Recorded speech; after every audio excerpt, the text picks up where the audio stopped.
J'ai pas le droit de rien faire. Pas le droit de courir. Pas le droit de faire du bruit. Papa me dit que je mérite pas d'aller jouer dehors. Que je fais juste des niaiseries.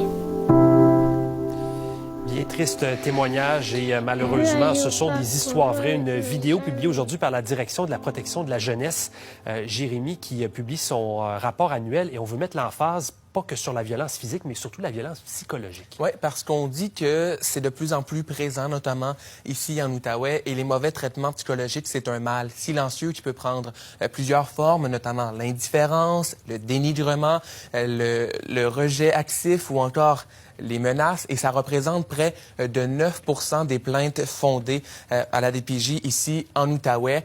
C'est pourquoi donc on dit que ça peut être très dévastateur pour les enfants. Ça peut causer de l'anxiété, des symptômes dépressifs. On demande donc aux gens d'être vigilants puisque ça peut arriver plus souvent qu'on le croit, notamment lorsque des parents se séparent ou se divorcent. Bien souvent, les enfants sont mis à l'écart, sont oubliés, et c'est à ce moment qu'ils peuvent vivre des mauvais traitements psychologiques. Par ailleurs, la DPJ a fait son bilan. On est revenu sur le cas des fugues parce qu'on sait c'est arrivé fréquemment, notamment à Laval.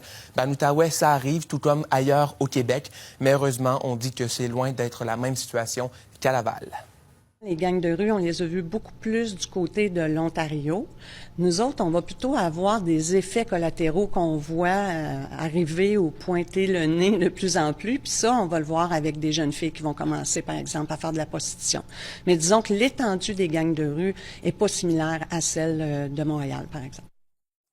En Outaouais, on a donc connu également une hausse des signalements à la DPJ de 4,8 %. C'est beaucoup plus que la moyenne québécoise de 1,1 %. Mais les autorités se réjouissent parce qu'on dit que le message est entendu, en fait, au Québec. Il est entendu, les parents qui n'hésitent pas à prendre un téléphone et porter plainte.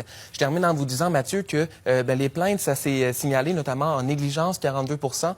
Mais pour voir le graphique des signalements, je vous invite à consulter notre site Internet et voir notre article complet. Un dossier assez complet. Merci, Jérémy. On se reparle tantôt.